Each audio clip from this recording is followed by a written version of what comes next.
Acima das nossas divergências estão os interesses de Portugal e estão os portugueses, e há uma coisa em que estamos todos unidos.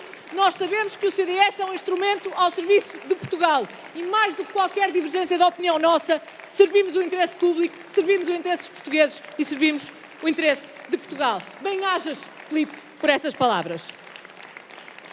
E porque é importante, acho eu, num congresso falarmos de nós, mas é importante também, sobretudo, falarmos de Portugal e falarmos do que queremos mudar na vida dos portugueses, eu começava por vos falar de um tema que eu vi aqui abordar quando foi da discussão das moções globais e que tem a ver com o chamado posicionamento do CDS.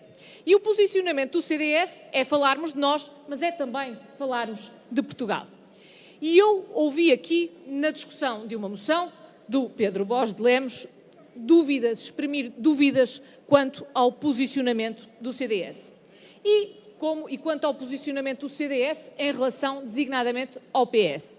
E como eu acho que um congresso serve também para cada um de nós dar a sua opinião, eu vou dar a minha. Do meu ponto de vista, não há lugar, nem pode haver lugar, nem nós devemos dar aso a nenhuma dúvida em relação ao nosso posicionamento em relação ao Partido Socialista. O CDS é a oposição firme, é a oposição decidida, é a oposição todos os dias ao PS e ao governo do PS. A seguir a esta frase há um ponto final e um parágrafo. Não há um mas, não há um talvez, não há um partido que é oposição às segundas, terças e quartas e que é parceria ou parceiro às quintas e sextas. O CDS é a oposição todos os dias, o CDS é a alternativa todos os dias, a todas as horas e a todos os minutos. É clarinho, é sem dúvida. O CDS é oposição ao Partido Socialista e a governos, seja este ou outro do Partido Socialista. E, meus amigos, isto dito, e é a minha opinião, mais uma vez vos digo, vale a pena perguntar, mas qual é a única maneira de o PS deixar de ser governo? E a resposta é muito clara e muito simples. Não há outra maneira de ter a certeza que o Partido Socialista deixa de ser governo que não seja uma maioria de mais de 116 deputados de direita e de centro-direita. Todas as outras soluções vão dar a um governo do Partido Socialista. E o CDS tem que ter uma oposição firme, a oposição de um partido que não se conforma com o governo do Partido Socialista e, portanto, quer contribuir para esta maioria de 116 deputados. E sim, isso implica que, com o PSD, se tenha uma relação diferente do que com o PS, com naturalidade, com abertura e com convicção. E vale a pena dizer, porque nestas coisas eu acho que os exemplos às vezes são melhores do que 1000 discursos abstratos. Vale a pena dizer porque é que, do meu ponto de vista, o CDS não pode nunca conformar-se com o governo do PS e muito menos com este governo do PS. Porque o CDS não se pode conformar com um governo que acha razoável fazer um discurso de facilidades de tudo para todos, para depois sabermos, como soubemos esta semana, que obras urgentes numa ponte, no caso a ponte 25 de Abril, andaram a ser adiadas, ainda não se sabe bem como, nem porquê, nem durante quanto tempo. Isto sem que, durante dias em que discutimos este assunto com compreensível alarme público, o Governo tenha sido sequer capaz de explicar uma coisa tão simples como saber quem é o responsável, afinal, se o Ministro do Planeamento, se o Ministro das Finanças, se o que se passou foi uma desorganização ou foi uma cativação, enfim, sem dar nenhuma explicação. Da mesma forma que o CDS não se pode conformar com um governo que, ao mesmo tempo que apregou a apostar no Serviço Nacional de Saúde, deixa amontoar contas por pagar nos hospitais com prejuízo real, como é óbvio, em primeiro lugar, para os doentes, quer pela desorganização no serviço que lhes é prestado, quer pela falta de materiais e adiamento de cirurgias. É um governo que é solidário com todos, menos com os doentes. Já para não falar dos trabalhadores das empresas que ficam com estes calotes, para chamar as coisas pelos nomes, para os quais, obviamente, a reposição de rendimentos de certeza ainda não chegou. E este governo faz com um jogo que é um jogo de aparências. É uma verdadeira operação de propaganda em curso, uma espécie de propaganda cor-de-rosa, agora tingida de vermelho, em que, atrás de um discurso de facilidades, se esconde uma austeridade cada vez menos encapotada e dissimulada. E atrás também de um governo apoiado pela esquerda mais radical, que finge discordâncias aos sábados, domingos e segundas, dias em que normalmente está muito indignada e muito preocupada com algum problema num serviço público, mas que para depois, dissimuladamente, às terças, quartas e quintas, votar no Parlamento aquilo contra o que protestou nos dias anteriores.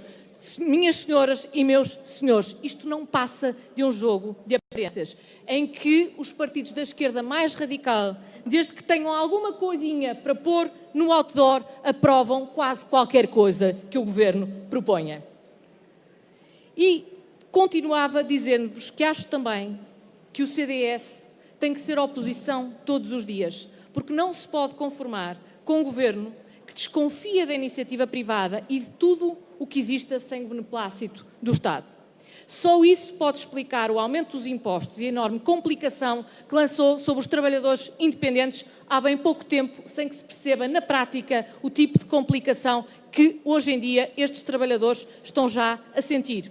Ou as tentativas mais variadas de atacar, por exemplo, o alojamento local, onde muitos e muitos portugueses encontraram oportunidades de trabalho em tempos difíceis e num setor em franco crescimento, o turismo. Isto já para não dizer que é também um governo que achou normal e razoável, no ano passado, aumentar à socapa a carga fiscal. Sim, é verdade. No ano passado, em 2017, por cada euro de riqueza trabalhada e produzida em Portugal, pagaram-se mais impostos do que se tinham pago em 2016. E terminava com um último exemplo concreto daquilo com que o CDS não se pode conformar. Com um governo que apregou a ter resolvido todos os problemas da banca, ao mesmo tempo que tentava desesperadamente apadrinhar, imagine-se lá, um negócio em que a Santa Casa da Misericórdia ia passar a ser banqueira, ia pôr as suas poupanças e arriscar as suas poupanças num banco, no caso o Caixa Montepio. Mas é esta a função que o governo acha que tem a Santa Casa da Misericórdia? É isto que é resolver os problemas da banca? Da mesma forma, último exemplo concreto daquilo que o Governo apregoa e chama resolver os problemas da banca. O Governo chamou resolver os problemas da banca a pagar muitas e muitas centenas de milhões de euros ao Banco Santander para ficar com o Banco Banif.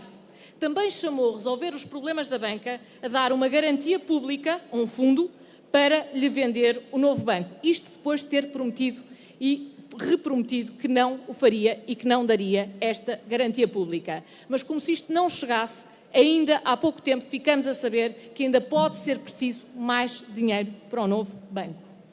Minhas senhoras e meus senhores, eu terminava dizendo isto. O Governo acha que resolver os problemas da banca é tratar o dinheiro de todos nós e de todos os contribuintes como um saco sem fundo para deitar para cima do sistema financeiro.